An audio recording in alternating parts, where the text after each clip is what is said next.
Dartmoor prison, isolated from the outside world by walls of granite.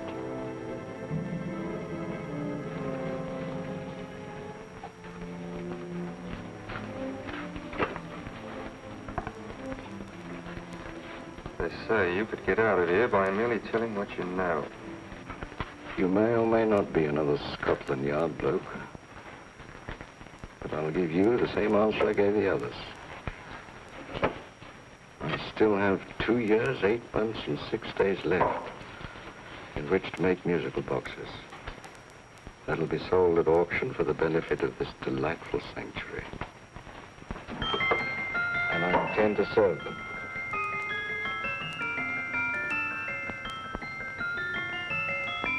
Move along.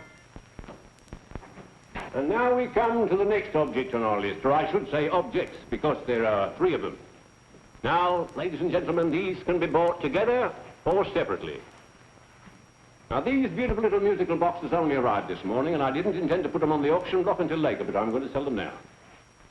So, good friends, as our old pal Mark Antony used to say, lend me your ears. And what do you hear? Right. The beautiful tinkle tinkle of a musical box. What a lovely trinket. What a beautiful gift. Created and made by loving hands. A thing of beauty and utility. I was going to start with £5. It's a bargain, £5. Do I see any hands? If there's a connoisseur in the house, will go £3 for it. £2. £1. 10 shillings. Thank you, sir. Ladies and gentlemen, 10 shillings is offered for a musical box you couldn't buy anywhere in London for less than £5. It'd be stealing to let it go for 10 shillings. Like taking milk from a baby. All right, we're selling for 10 shillings.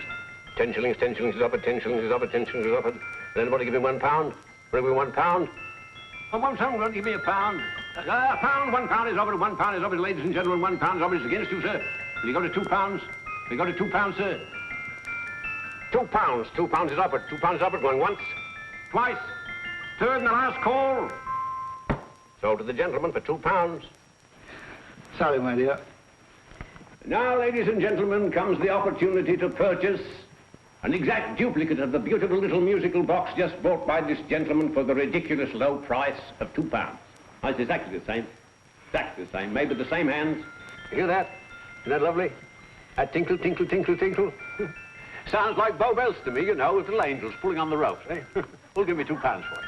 Who'll start me with £2? Will anybody start me with £2? Oh, come, ladies and gentlemen. You know, from your enthusiasm, we might all be in Scotland instead of London. Please buy it for me, Daddy. £2, certainly not. We all might be in Scotland. Besides, I don't like his manner. £1, 10 shillings. £1. £1 is ours. £1 is offered. £1 is offered, going £1. Any advance? Going once, going twice. The third and the last call. Sold to the lady for £1. Smart bidding, my dear. Thank you. We come to the third and last of these beautiful little musical boxes. Exactly the same. Tinkle, tinkle. Isn't that lovely? Ladies and gentlemen, I don't bring you here to gull you and swindle you. This is the exact replica of those 2 I just sold before.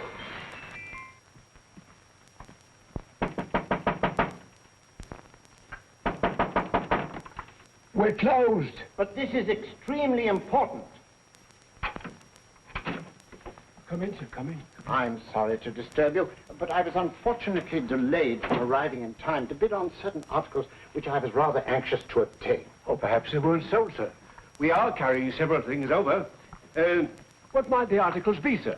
3 identical musical boxes, about so large. Oh, I'm sorry, sir, but they were sold. Pity you weren't here to bid on them. They didn't bring anything like the real value. I'm most anxious to obtain them. I wonder if your records would show who the purchasers were. Oh, we don't usually give out that information, sir. For certain, shall we say, sentimental reasons, I'm most anxious to get in touch with the purchasers. I'd be willing to pay, shall we say, £5. Well, for certain sentimental reasons, sir, we'd be very happy to oblige. Alfred, today's sale. The 3 musical boxes. Musical boxes, oh. Ah, here we are. The first purchase for £2 from Mr. Julian Emery, 52 Portman Square. Write this address down, Alfred. Yes, sir. Second didn't leave any name. Oh, how unfortunate. I think she's a dealer. You see, they don't like us to know where the things are going. On account of the profits. You say the second purchaser was a woman. Can you give me a description of her? Oh, she was a young woman. Fairly tall, slender. Had a light complexion and dark hair, and she was wearing A grey suit, don't you remember? That's right. She probably runs a gift shop. She paid £1. You say she comes here fairly frequently? No, I didn't say so. But she does, sir. Like as not, she'll come in on Thursday. We have sales on Mondays and Thursdays. Oh. And the third box? The third, Mr. William Kilgore, 143B Hampton Way. For 10 shillings. Quite a drop from £2. Mr. Kilgore was a Scotchman. Oh. Thank you. You've been most helpful. Oh, thank you, sir. And any time you're passing, dropping, we always have lovely things for sale. How card, sir? Thank you. I'll be back Thursday.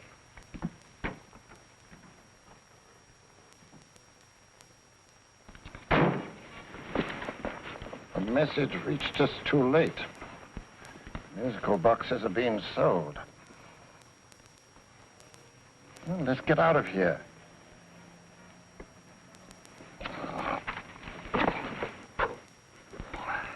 Someday you'll go too far. Reaching for a star, you fool. Yet a fool may touch a star, Colonel Cavanaugh, if he but reach high enough. But not possess it as you would. The musical boxes, they're being sold. What a pity for you, my dear Colonel. Is it my fault that the message reached us only an hour ago? Is it my fault that they were sold? You can't hold me responsible for that. Hope for your sake you're right.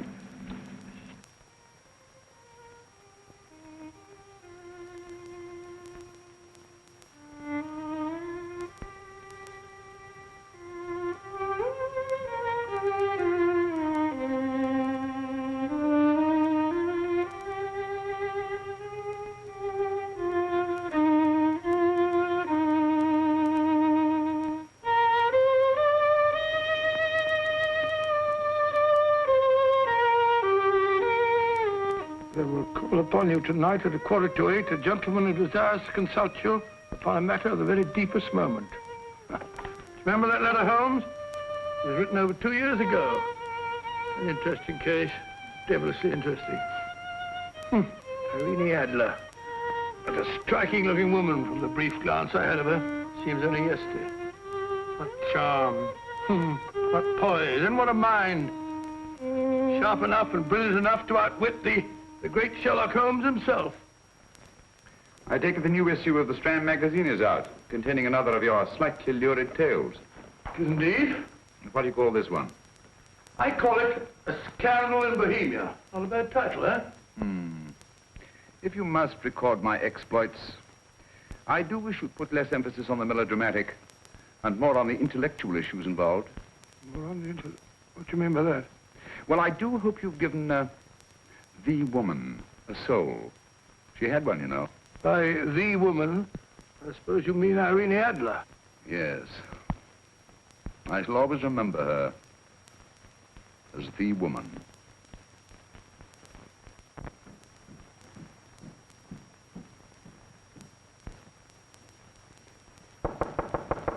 Dorian? I think. That's the old boy. How are you? How are you, old boy? I haven't seen you for years. I want you to meet my old friend Sherlock Holmes. Holmes, this is Stinky. In other words, Julian Emery. How do you do, Mr. Emery? Watson has often spoken of you. Oh, has he? Yes, we were at school together. Yes, more years ago than I care to remember, but you didn't come in here just to remind me of that. No, I just happened to be in the neighborhood and saw your lights burning, so I took the liberty of looking you up. Still writing your mystery stuff? Yes, there's a new one out this week. Good, I never miss them. Oh, good, thanks. I say that bandage makes you look very interesting. Still poking your nose into other people's business as usual? Who hit you? I haven't the foggiest notion. Somebody knocked me on the head in my own living room, and then proceeded to commit the most idiotic burglary you ever heard of. Fellow must have been balmy as a coot. Balmy? Why?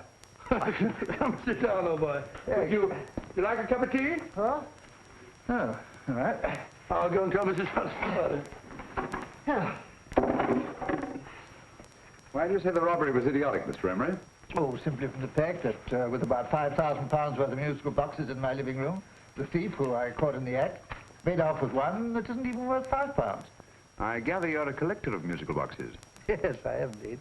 Some of them very beautiful, but not the one that was stolen. The thief evidently grabbed the first thing that came to his hand when he heard me coming into the room. Still, it's rather odd, isn't it, that having disposed of you, he didn't pick up something more valuable. Mm-hmm. Was there anything unusual about the stolen box? No, nothing at all. No, I picked it up in the south of France, several years ago. You say you have many valuable music boxes, and yet the thief made off with one that isn't worth £5. Sounds like rather an intriguing little problem. Well, I take it that he was just an ordinary petty thief and didn't know the value. That is a possible explanation, and yet I venture to say that the average petty thief has a more extensive knowledge of the value of objets d'art than the average collector. Well, anyway, that's Scotland Yard's theory. They didn't get very excited about it. That's consistent anyway. I wonder if I might see your collection, Mr. Emery. Oh, of course you could, yes. Nothing a collector likes more than showing off his trophies. When will it suit you? No time like the present. Good. My place is just round in Portman Square. Shall we? Yes, right. Hello?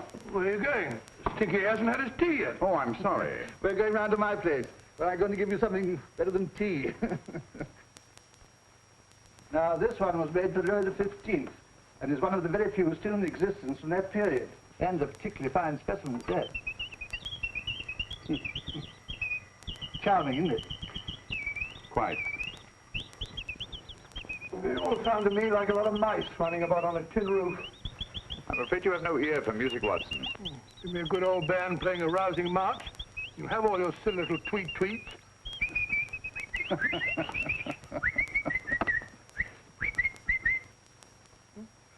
No room. This is me.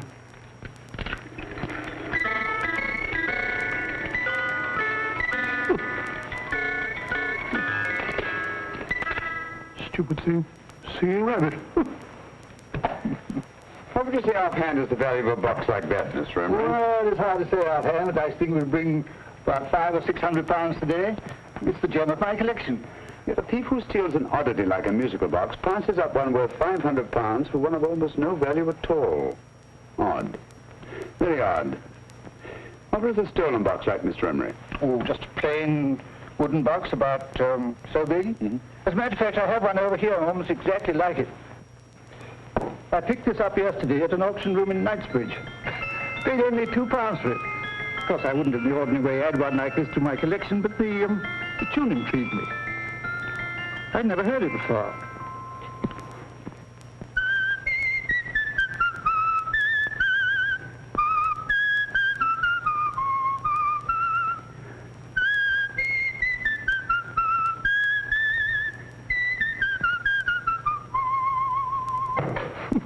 You have a remarkable ear for music, Holmes. Rather an unusual melody. Sit down, Will. Thanks. You say you bought that box at an auction sale yesterday? Yes, the Gaylord auction rooms in Knightsbridge. Mm-hmm. Run by old, what's his name? Crabtree. That's the man. At what time was the robbery committed? Oh, about 3 o'clock this morning. You know, Mr. Emery, that box and the robbery might well be cause and effect, especially since you say that the stolen box outwardly resembles this one a great deal.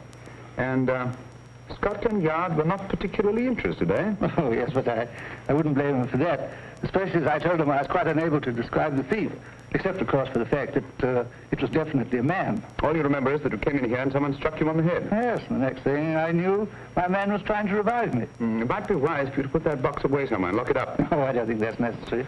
Besides, everything's insured. Well, at least if any further attempts at robbery are made, I'd suggest that you call the police, rather than running into any personal danger. Oh, come, Holmes, aren't you being a bit of an alarmist? Possibly. Well, Mr. Gray, old Stinky. Seems to me you are making rather a mountain out of a molehill. Molehill is the word, old boy, and it's time you were in bed. Thanks so much for letting us see your place. Well, it's been glad meeting you. Holmes, I can't understand why you were so mysterious. Seems to me the petty thief explanation was the only sensible one. Really? I can't see how you can believe it was anything else. I didn't say I believed it to be anything else. The petty thief theory is the obvious one, I grant you. However, it's often a mistake to accept something as true merely because it's obvious. The truth is only arrived at by the painstaking process of eliminating the untrue. We are not able to do that in this case without further data. Rubbish, you're pulling my leg. You're trying to turn a tuppenny halfpenny robbery into an international plot. No, I'm not. I just hope that your friend Stinky is a little more cautious in the future. Just in case.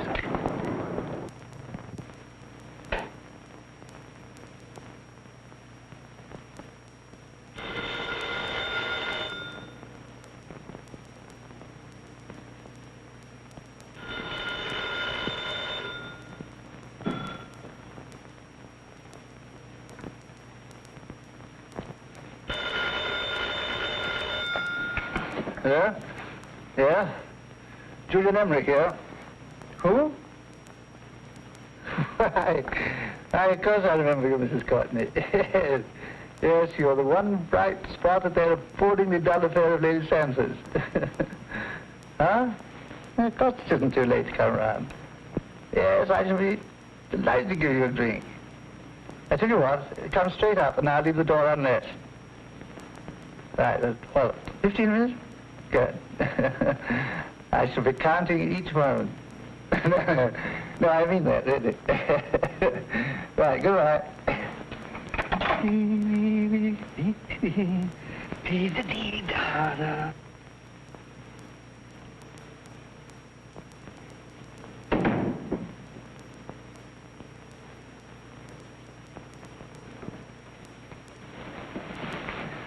Boo! Oh, you startled me. Did I? Yes. Must be the pixie in me. I know I shouldn't have called you so late, but I was at a party just around the corner, and I remembered your invitation to see your collection of musical boxes. My dear Mrs. Courtney, the pleasure is all the greater for being so unexpected. My friends call me Hilda. Thanks. Mine call me Stinky. Stinky, how quaint. Oh, what a perfectly wonderful collection of musical boxes. You know, when you told me you had a collection, I had no idea it was so attractive. Yes. They appeal to the ear as well as to the eye. Oh, what a plain little one. Why, it looks just like a country cousin amid all this grandeur. No. You mustn't underestimate the country cousin. Only last night a burglar broke in here, and with all these to choose from, went off with one very much like it. Really? Yes, I don't mind the loss of the box so much, but I do resent this crack on the skull. But it makes you look so interesting. Oh, do you think so? It's funny, that's what old Fatso said. Fatso? I mean, Dr. Watson. He was here this evening with a friend, Mr. Holmes. He's interested in my collection, too. Sherlock Holmes? Yes. Do you know him? I've heard of him. Yes, he seems to think I'm in some sort of danger. What a haunting tune. It takes me right back to my childhood. Really? Do you know, it's odd that you should be interested in that particular musical box. Odd? Why? Because Mr. Holmes is also interested in it. He may have been more interested in the tune than in the box. I did, yes, that's right. I remember now. He whistled it note for note, having heard it only once. Really? He must be a remarkable man. Bit of an alarmist, if you ask me. Don't you believe in warnings? Of course not. Who'd want a box like that? I would. You're not serious. Oh, but I am. Well, you put me in a very awkward position. I'm a collector, you know. And the collector buys but never sells. But if the price were high enough... Price has nothing to do with it. It's the principle of the thing. Yes, well, we haven't had our drink. No, thanks. I must be getting along. Must you really? I'm afraid so. You're not walking out on me, are you? My reputation. Stinky. I say, you know, you are an attractive woman. Thanks.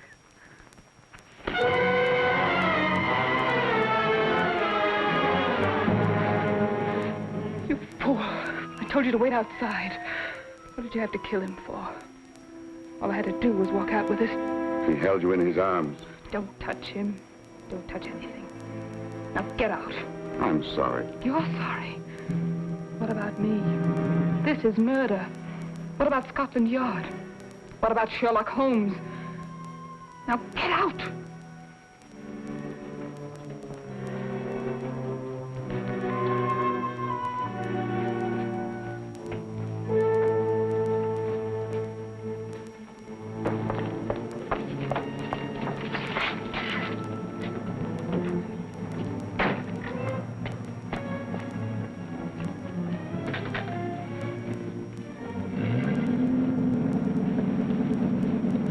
you get it?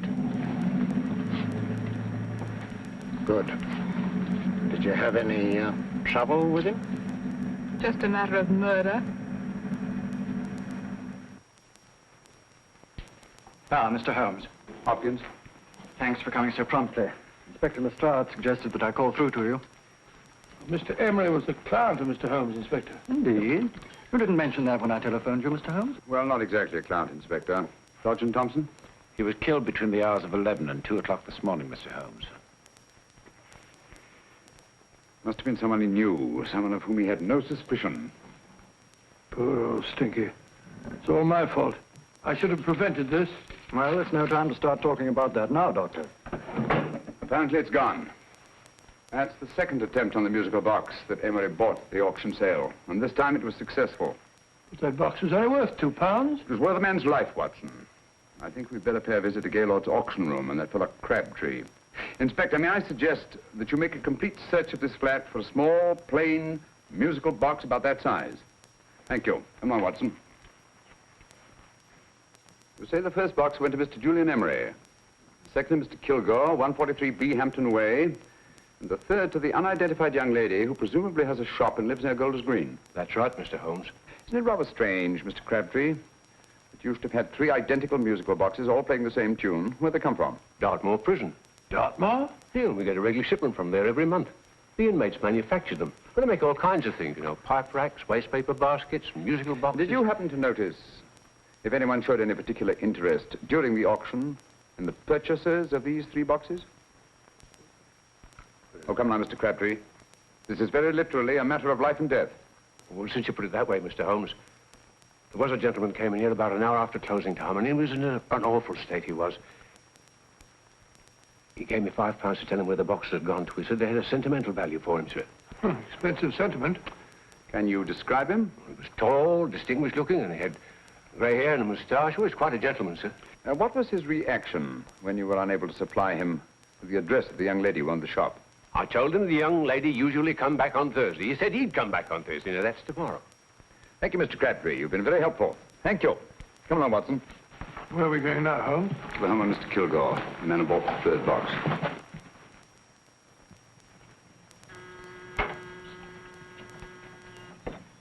But hang it all, Holmes, how do you know those other 2 musical boxes are of any importance? I don't, but I certainly have no intention of waiting until the owners are murdered to find out. No one at home. I hope that's the explanation. I'll have a look through this window.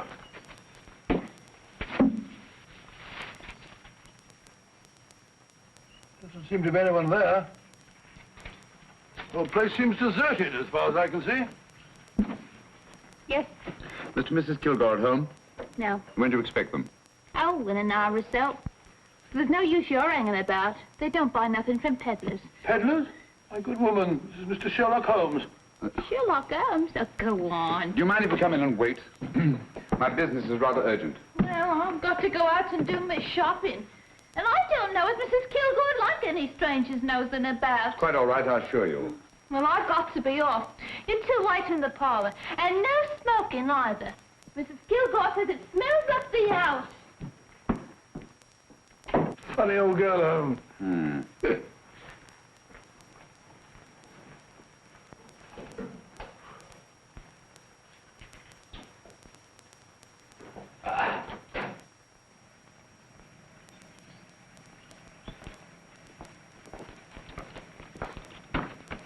Park Lane.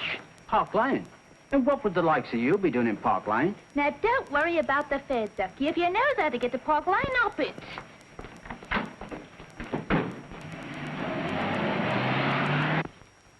You know, Holmes, I've been thinking. There must have been something hidden in that box of old Stinky's. Stolen jewelry, possibly. What's up, Holmes? Listen. What's just the steam in the water pipes?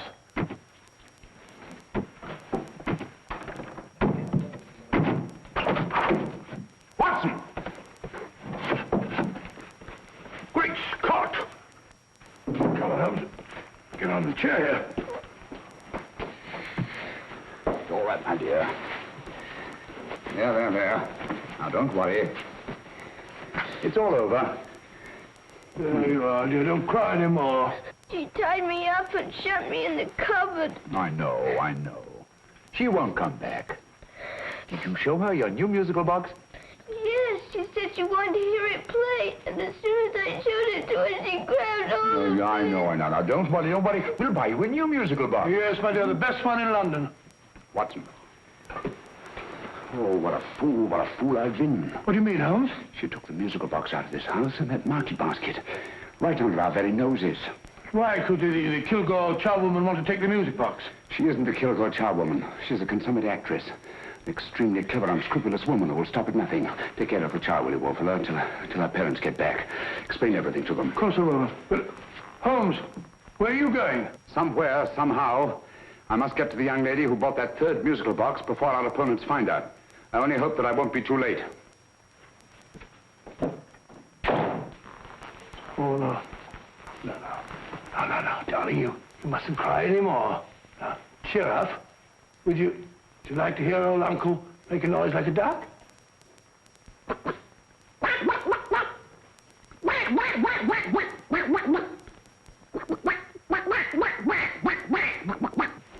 Oh, sorry.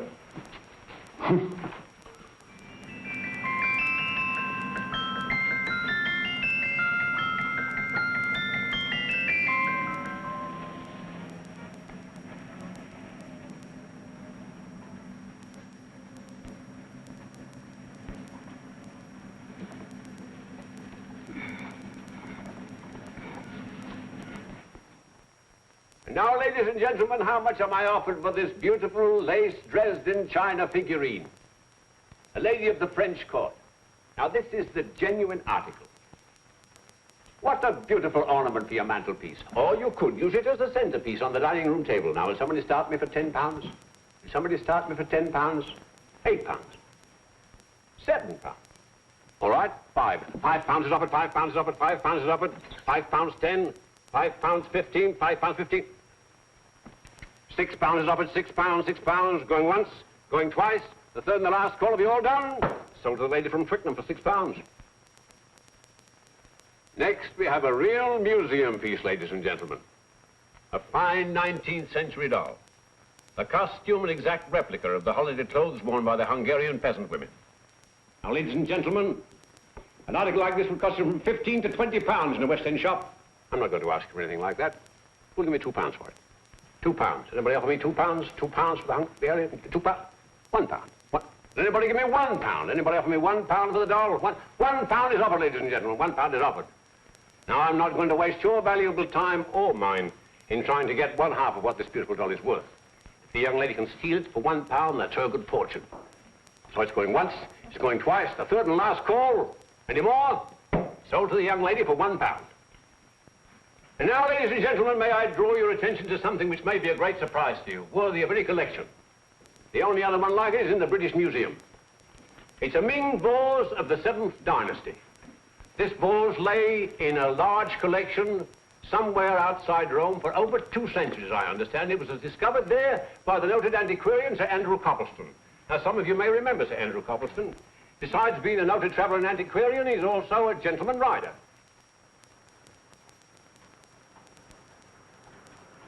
The girl with the parcel in her hands, that's her. Are you sure that's the girl? Well, she fits perfectly the auctioneer's description. Follow her, Hamid.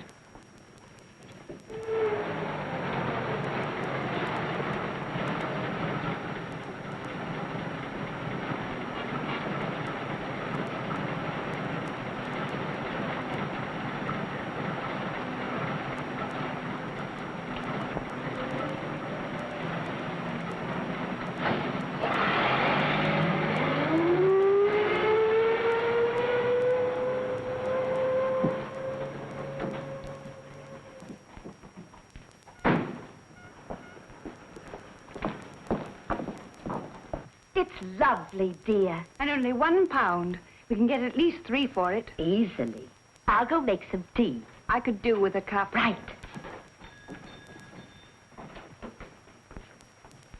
Good afternoon. Good afternoon. I'm looking for a birthday gift for a 7-year-old girl. What would you suggest? We have some lovely dolls. Now, this Hungarian I think she has enough dolls already. Books are always welcome. Well, I'm looking for something a little different. Well, that's rather cute. What is it? Well, that's a musical box.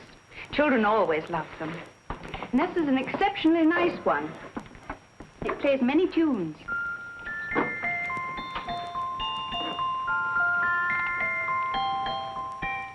Have you any others? Yes.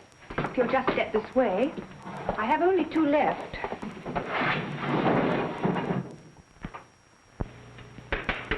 Oh, nice.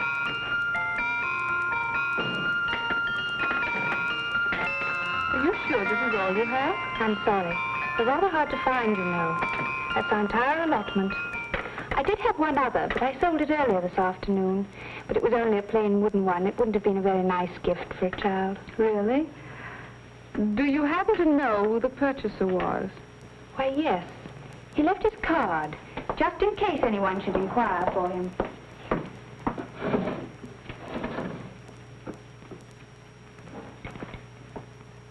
How interesting. I'm sorry, but I'm afraid I'll have to look a bit further. Thank you anyway. Good afternoon. Thank you.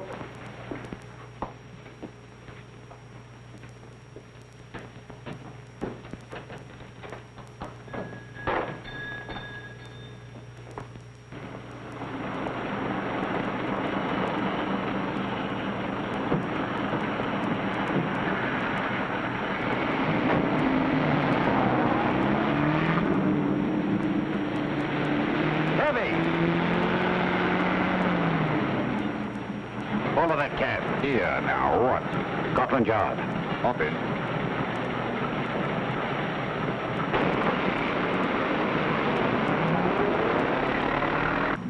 Sherlock Holmes. I might have known.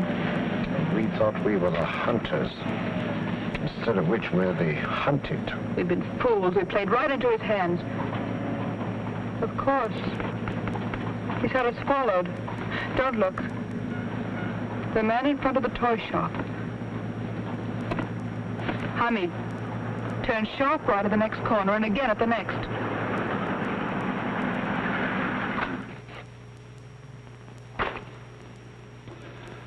No photograph of her, Commissioner, as I expected. She's not a known criminal. But how do you expect to know if you do find her? After all, she was disguised as a charwoman. Don't worry, old fellow. If I ever see her again, I'll recognize her. Well, it won't be long till we know who they are and from where they operate. Who's covering them? Sergeant Thompson's following them, sir. They won't get away from him. He's a good man. We could have arrested them at Clifford's toy shop if we had any proof. But we know that they killed Emery. Proof, my dear fellow. We must have proof. We've x-rayed it, sir. There's nothing whatever concealed in the box. We'll have a look at the plates.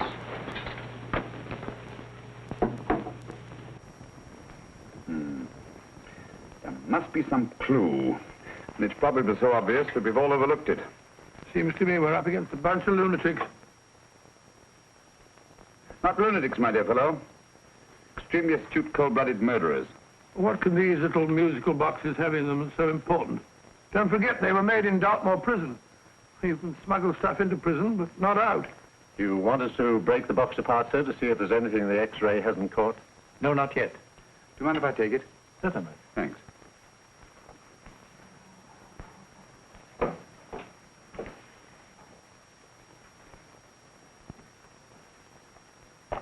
The governor of Dartmoor Prison informed us, sir, in answer to Mr. Holmes' question, that all 3 musical boxes were made by the same convict, John Davidson, serving a 7-year term, sir. Davidson? The Bank of England plate. That'll be all. Yes, sir. Now we're getting somewhere. Wait a minute. How did you know about the plates, Mr. Holmes?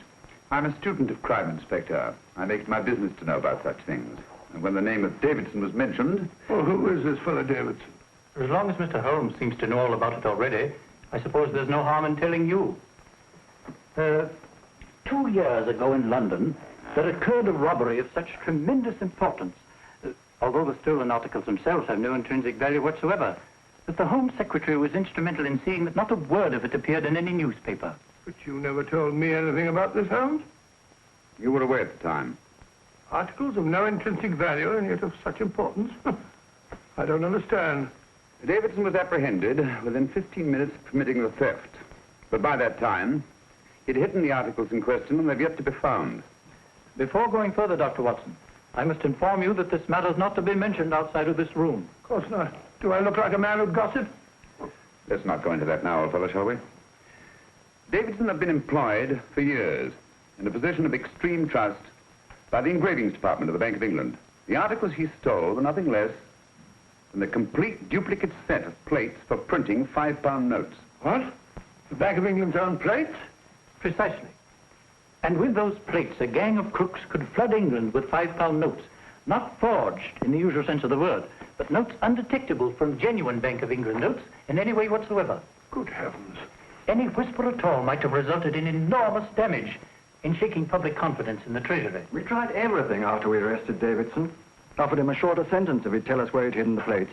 Why, we even put in Scotland Yard men with him as cellmates, but no result. Obviously, Davidson is a man of strong character and infinite patience. Yet suddenly he feels impelled to smuggle out the secret of the hiding place of the plates to his confederates. Why? I don't understand, Mr. Holmes. Well, for example, has the Bank of England made any plans to radically change the design of the £5 note so that in, say, 7 years from now, notes made from the stolen plates would be worthless? Confidentially, Mr. Holmes, such a move was discussed. But replacing all the £5 notes in circulation would be such a Herculean task that nothing's been done about it as yet. I see. Of course, there is another possible explanation. Davidson didn't have much time to find a hiding place before he was captured. He may be afraid that the plates will be accidentally discovered before he's released. Hence his anxiety to communicate their whereabouts to his confederates as soon as possible. I believe you've hit it, Mr. Holmes. I'm sure that the message is contained in this musical box. Or rather, in all 3 musical boxes, since possession of all 3 seems to be essential. Our opponents have 2/3 of the puzzle, we have 1/3. Well, what are you going to do, Holmes? Try to deduce the message from the 1/3 that we have.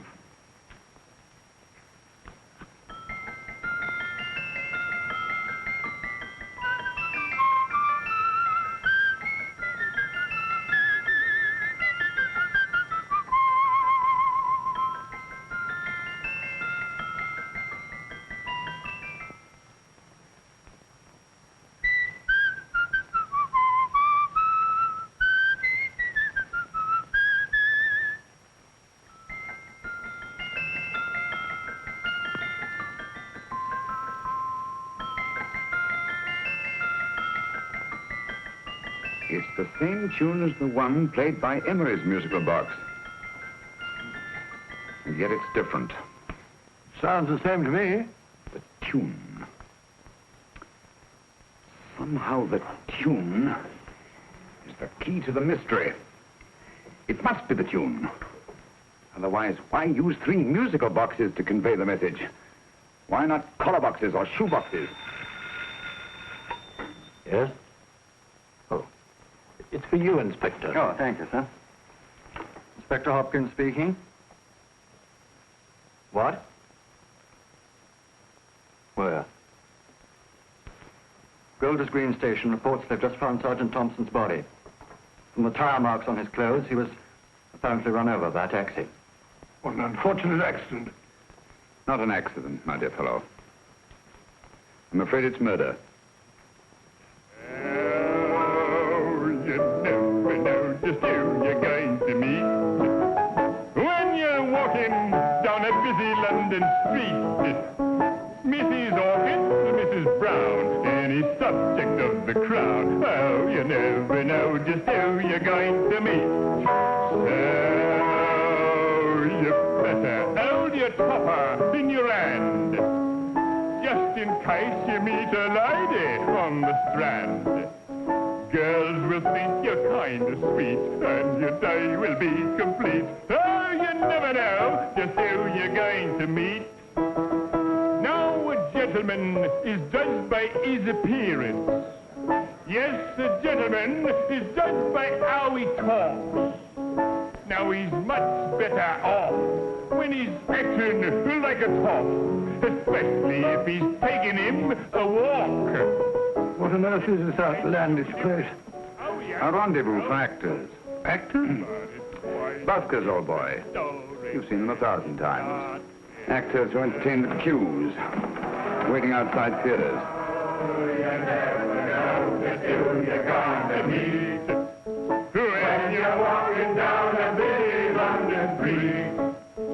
So you better wear your best, go aside to look your best, 'cause you never know till you're gonna meet. Oh, you better keep your manners right in view. Just in case the lie you give the house you knew. Keep your trousers in a pleat, shine your shoes and keep them neat, 'cause you never know just who you're gonna meet. Blimey. Mr. Holmes. How are you, Joe? Never better. And yourself? Fine, thank you. I want you to meet a friend of mine, Dr. Watson, Joe's sister. Oh, well, any friend of Mr. Holmes is a friend of mine. Hi, Joe. He did me a good turn once that I'll never forget. Yes, I cleared Joe of a most unpleasant charge. Murder, no less. Oh, really? By proving to the satisfaction of the police that he was busy at the time blowing open someone's safe. That's right, Governor. Good gracious me. Joe, now you can help me. Come on, buzz off, buzz off. Come on, off it, off it. Can't a gentleman have some peace and quiet around here? And you too. There you are, Mr. Holmes. Now we can have some peace and quiet around here. Thank you, Joe. There's £5 in this for you. Well, I wouldn't want to take it on myself, sir, but I can get somebody to do it for you for half of that. You don't know what the job is yet. For £5? Murder, ain't it? What? No, Joe, not murder, just music. I want you to identify a song for me. Oh, there ain't a song that's been written that I don't know. That's why I came to you. Of course, the violin is more my instrument, but, oh, well, here we go. Now listen to this, Joe.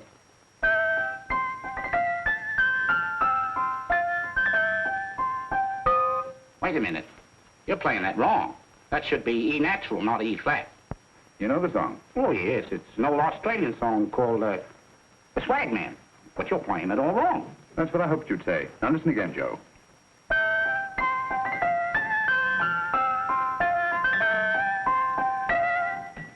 That's the same tune, all right. But you're making different mistakes than you did the first time. No, not mistakes, Joe. Call them variations. Here, play the song for me, will you, the way it's written.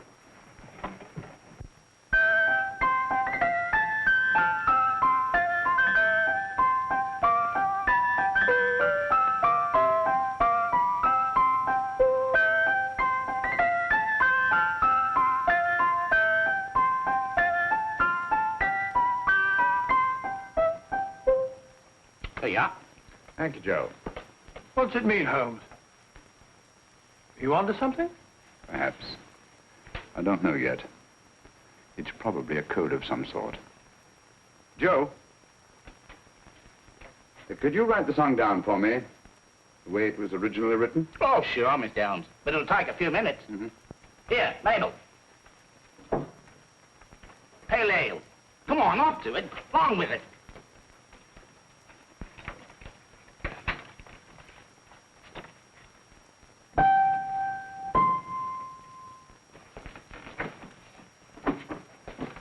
Well, obviously it isn't the lyrics.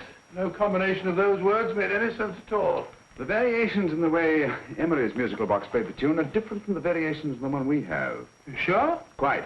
You see, I took the trouble to memorize the tune as played by Emery's box that night we were with him in his flat. Holmes, you amaze me. Elementary, my dear fellow. One of the first principles in solving crime is never to disregard anything, no matter how trivial.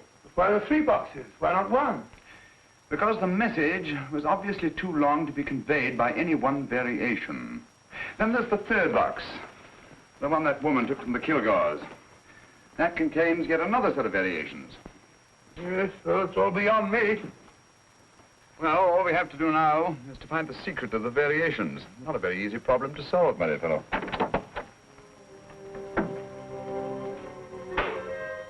Hello. What's up? We've had company.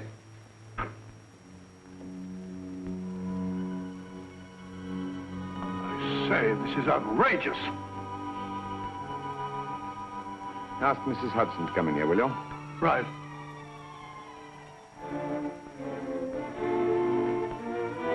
Mrs. Hudson? Yes? Oh, there you are. Will you come up here at once, please? Oh, coming, sir.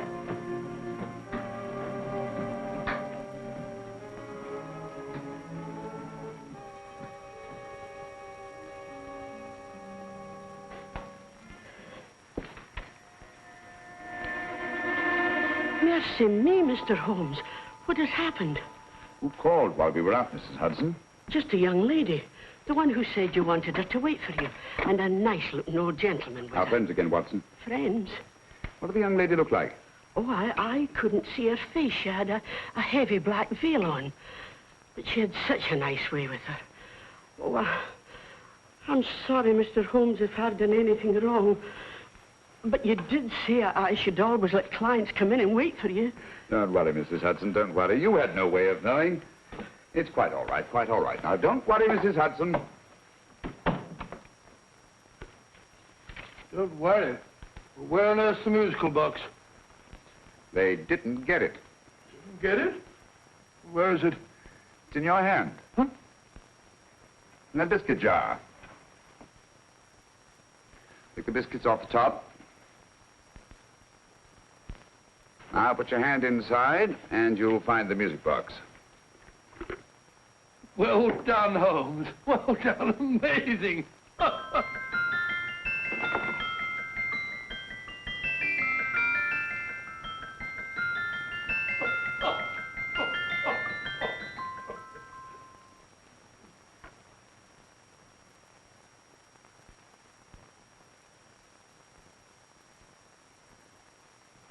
Whew. Nice fresh smell. Like a pub after closing time.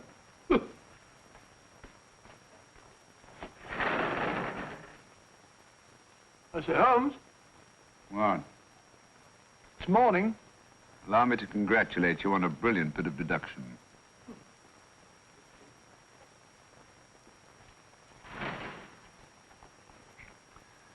It's not a transposition, not a polygraph transposition, not a trigraph, nor any known form of decoding. How about the Morse code? Have you tried that? Yes, at about 3 o'clock this morning. I'm sorry, old man. I was only trying to help.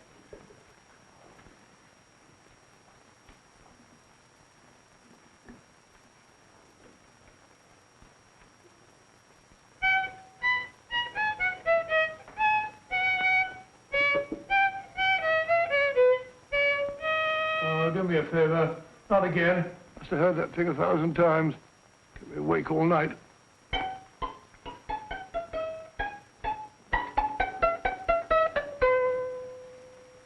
Not a very distinguished composition, I grant you. You know perfectly well I don't know one tune from the other. When I was a kid, my people tried to have me taught the piano. I've always felt sorry for that old teacher of mine. The poor old girl finally reached the point of numbering the keys for me. 1, 2, 3, 4. Even then, I never progressed beyond... Numbering the keys, Watson. The 19th key of the keyboard is the 19th letter of the alphabet. S. Here. Write it down when I give it to you, old fellow, will you? First altered note. Write S first. Now, the 8th key is H. The 5th key, E. The 12th key, L. The 6th key, F. S-H-E-L-F. Shelf. Your piano lessons were not in vain, old fellow. You've solved it. Thank you. Thanks, old bean. Hold it. We now have 2/3 of the message. Behind books, third shelf, secretary, Dr. S. Presumably, these are the first and second portions of the message. And this gang has the first and third parts of it. Precisely. Then it's a stalemate? Yes, Commissioner, but we can't leave it like that. There's no doubt in my mind that they'll try to secure our third of the message that's missing. Well, I assume you've taken every precaution to guard the Clifford music box. Oh, yes, it's carefully hidden at Baker Street with Dr. Watson on guard. However, I'm reasonably certain that, difficult as it may be, we can find the plates even without the missing part of the message. Behind books, third shelf, secretary, Dr. S. Well, outside of the fact that Davidson hid the Bank of England plate somewhere in London, Mr. Holmes, I don't see that we've progressed at all. Allow me to point out to you, sir, the key words, Dr. S. It looks as if the plates were hidden in the house of the doctor. Whether S stands for his first or last initial remains to be determined by a process of elimination. Well, there must be 10,000 doctors in London with S for a first or last initial. Precisely. And every one of them will have to be questioned in person. That's why I say this is a task for Scotland Yard. It's a task, all right. But Scotland Yard has searched worse haystacks and found the needle. Well, for the time being, I'll leave the matter in your hands, gentlemen. We'll call you if and when we get a lead on our mysterious Dr. S. In the meantime, I intend to follow up a little clue concerning a cigarette.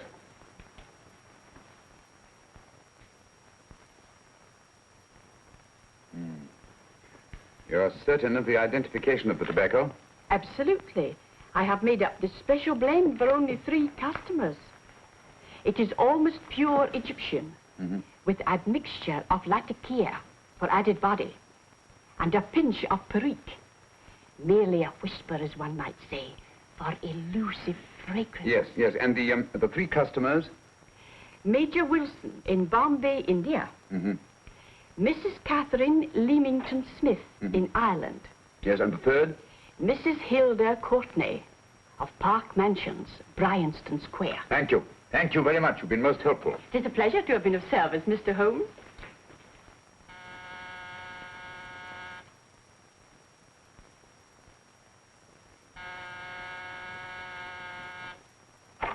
Yes?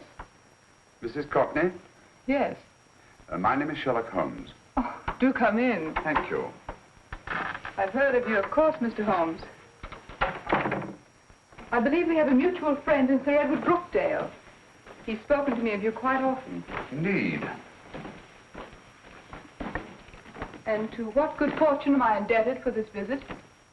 I think you know Mrs. Courtney. Well, I did get a summons for speeding last week. But outside of that, I don't think I'm of any interest to the police. Oh, come now, Mrs. Courtney. You seem to forget that you and I have met before. I'm sorry. I'm sure I would have remembered meeting the great Sherlock Holmes. Please sit down. Thank you. You say we met before. Yes. At the home of Mr. and Mrs. Kilgore, 143B Hampton Road. Kilgore? I don't think I know anyone of that name. Well, I didn't say you knew them. As a matter of fact, you called on them when they were out. I don't understand, Mr. Holmes. Really? And you were dressed rather differently. Indeed. Cigarette? Thank you.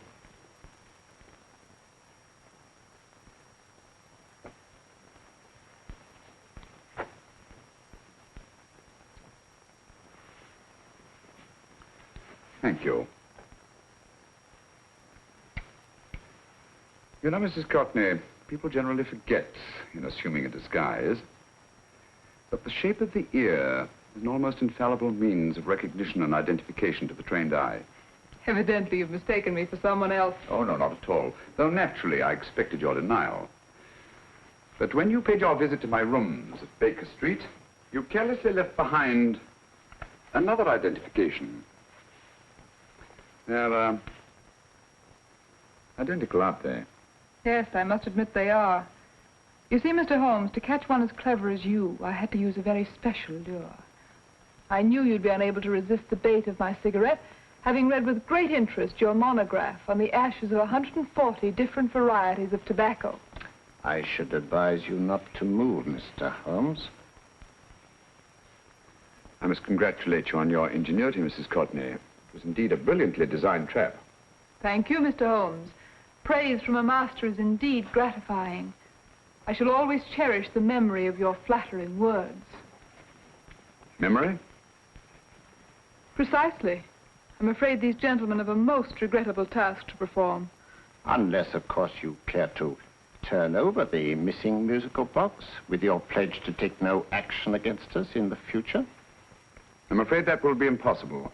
I thought that would be your answer. Hamid! Careful! Careful. There's no need to be unnecessarily rough with our distinguished guests. You realize, Mr. Holmes, that your demise will not take place here. The corpus delicti, you know. Well, naturally. Shall we go? It's so fearfully awkward having a dead body lying about. Don't you agree, Mr. Holmes? Another dead body shouldn't weigh too heavily on your conscience, Mrs. Courtney.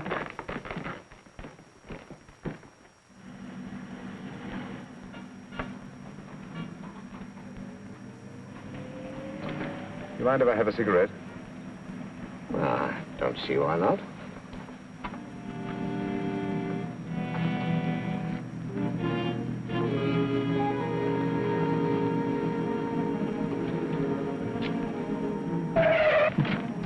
Be careful, Hamid. It's the brakes, they bind. Thank you, Colonel Kavanagh. It's very considerate of you.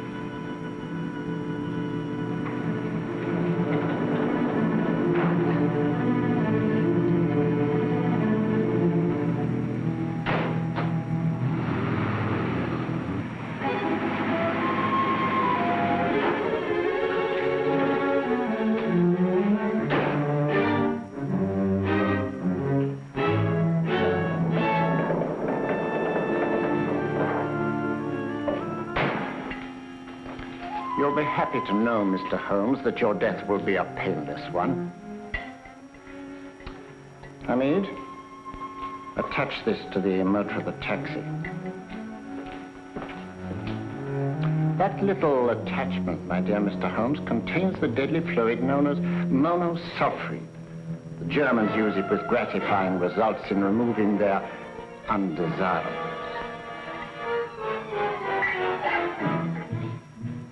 Start the motor.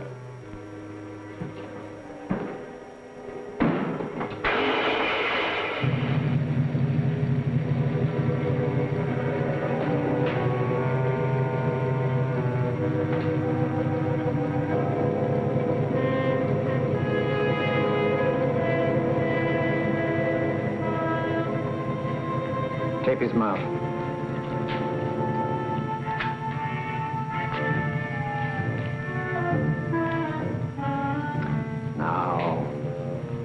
Up with him, Hamid.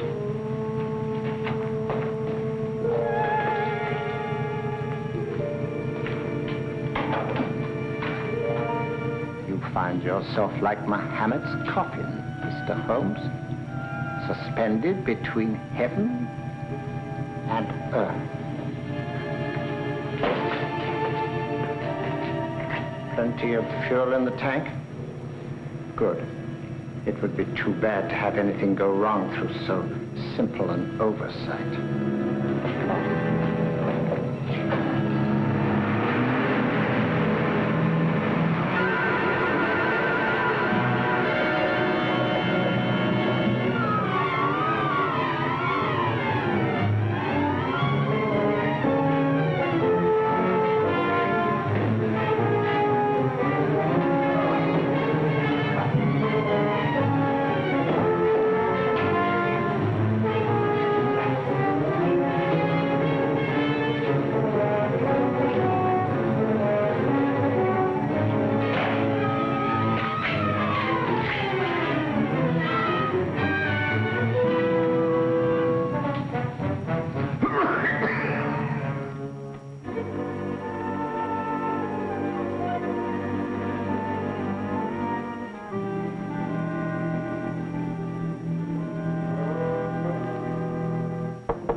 Good afternoon. Mr. Sherlock Holmes? No, I'm Dr. Watson. Oh, of course, Dr. Watson.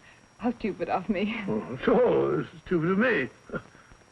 Won't you come in? Well, I really came to see Mr. Holmes. Oh, I'm afraid he's out. I don't know when he'll be back. Perhaps there's something I can do. Won't you sit down? Thank you. You know, Sherlock Holmes and I have been engaged on a great many cases. Oh, really? Yes, indeed. As a matter of fact, this very moment, we're involved in one of the most baffling... Oh, well, won't you tell me your trouble?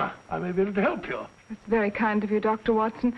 Perhaps if I wouldn't be imposing too much. Imposing? Oh, there's no imposition at all. A pleasure, I assure you. Now, tell me all about it, Miss Williams. Mrs. Williams.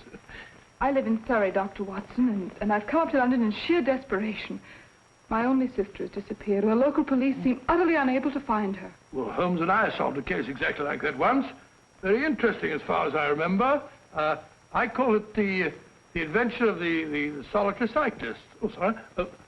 Now I come to think of it, it wasn't so very similar. Entirely different. I don't think what I was saying. Where were we? She's only 17, Dr. Watson, and until she disappeared last Thursday, she seemed to be in the best of spirits. Well, possibly a romantic entanglement? Oh, no, nothing of the sort. She left no note, didn't even pack a bag, no explanation. She just started to walk to the village from our house in broad daylight and simply vanished from the face of the earth. Oh, there. Might I have a glass of water? Glass of water. Have one minute.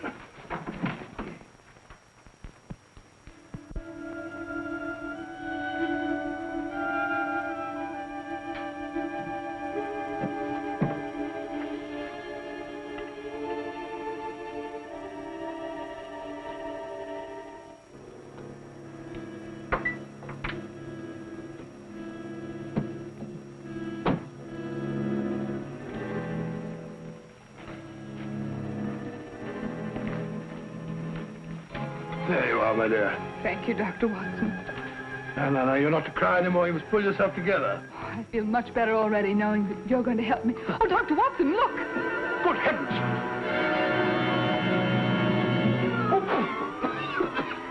Get through the fire brigade, quickly!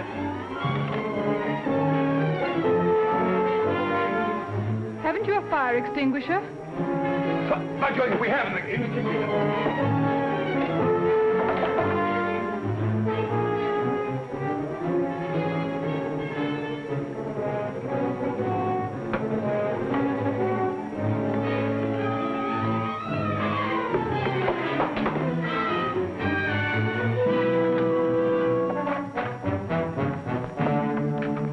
Don't you worry, Miss Williams. We'll have this thing out in no time.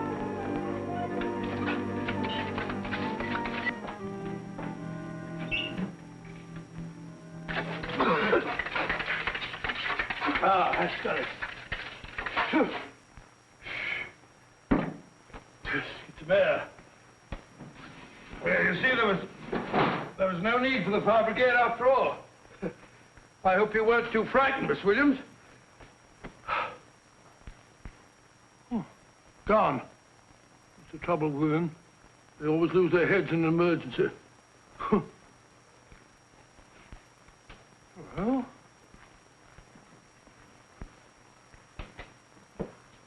a musical box. Great Scott! Miss Williams!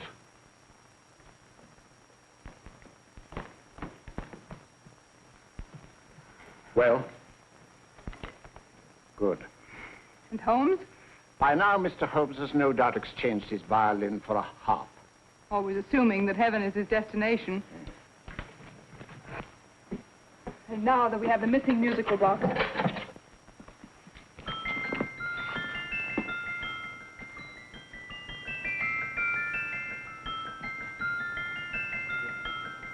'19th note. 19th letter. Yes. He hasn't been there, you say? Holmes, where on earth have you been? I've been trying to get you at the club, at Scotland Yard, all over London. You're looking for me in the wrong places. Holmes, terrible things happened. I've been duped. That woman, she made a complete fool of me. Well, what do you mean? Well, she came here, let off a smoke bomb. I thought the whole place was on fire, and my first thought was to save the musical box. No need to say any more. She has the box. Yes. Don't blame yourself too much, old fellow. She's an extremely clever antagonist. Smoke bomb, you said? Well, you can console yourself with the thought that your charming friend is at least a reader of yours. What do you mean? If I remember correctly, you wrote about my little experiment with smoke and the cry of fire in a story you entitled A Scandal in Bohemia, which has just appeared in the Strand magazine. All right, old boy. Don't rub it in. Well, it may cheer you up to know that you made a fool of me, too. That cigarette stub was planted here for one express purpose. We're going to bandaging around this place. Bandaging? What's the matter, Holmes? You hurt? Explanations will have to wait until later. At the moment, we're faced with a problem which I fear is insurmountable. Come over here, old boy, will you? Right. Our opponents are in possession of all 3 parts of the code. And here are we, while the Bank of England plates pass into their possession. Cheer up, old fellow, cheer up. As Dr. Samuel Johnson once said, there's no problem the mind of man can set that the mind of man cannot solve. What's that, old fellow? I was just quoting Dr. Samuel Johnson. He said there is Thank you, Watson. Thank you. Leaving the front reception room, we come into the main hall, where Dr. Johnson was in the habit of passing through to have his meager meals in the dining room opposite, in company with his friend and biographer, James Boswell.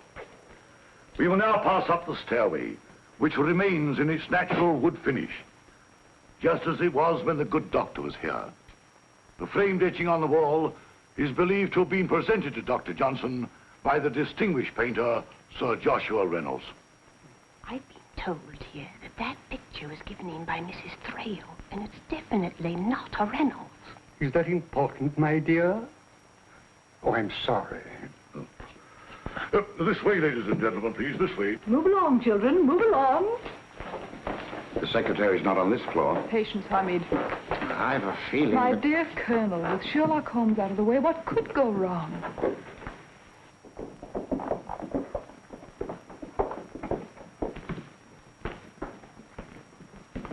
And here we have the Garrett Library, in which Dr. Johnson wrote his famous dictionary, and in which you will see also many of the great man's books and other items of interest. Step forward, ladies and gentlemen, please, step forward. Standing in the corner is the secretary, which contains many of the original works by the literary genius. On this table, Dr. Johnson's cat, Hodge, used to sleep while his master worked. A strange thing about this cat, ladies and gentlemen, was its love of oysters. They do say that the dear doctor often went hungry to find the cat that delicacy. What a pity. Now we will visit the grey room, which is immediately below us, in which you will see the very bed in which Dr. Johnson died. What did he die of? Gout. Just gout. This way, ladies and gentlemen. Mind the steps, please.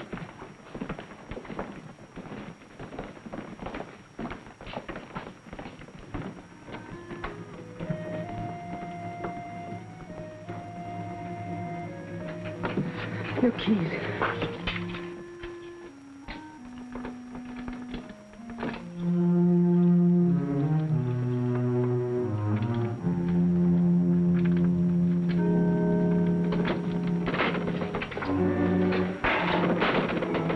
Third shelf up.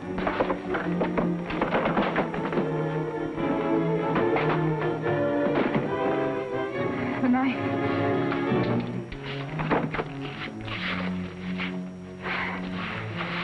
Gentlemen, the Bank of England plates. Well, Mrs. Courtney, so we meet again. No, I shouldn't do that if I were you, Colonel Cavanaugh. I must congratulate you, Mr. Holmes. You're far more clever than I thought. Thank you, Mrs. Courtney. Praise from you is indeed gratifying. I shall always cherish the memory of your flattering words. Memory? Oh, thank you.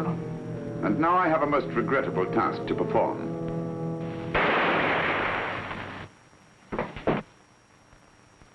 Holmes! Coming, Holmes! Holmes! You all right? Perfectly, thank you, old fellow, but I think this gentleman on the floor requires some medical attention. We must see that he looks his best, you know, when he's hanged. Take them in charge.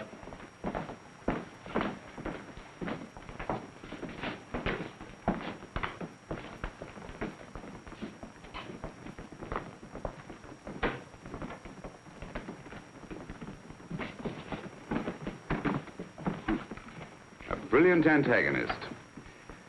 It's a pity her talents were so misdirected. Will you see that these plates are returned to the Bank of England, Inspector? I still don't understand how you solved it, Mr. Holmes. It's entirely due to Dr. Watson. He gave me the clue when he mentioned Dr. Samuel Johnson. Well, congratulations, Doctor. Oh, thank you, Inspector. I don't think I'd have done it entirely without Mr. Holmes's help, you know.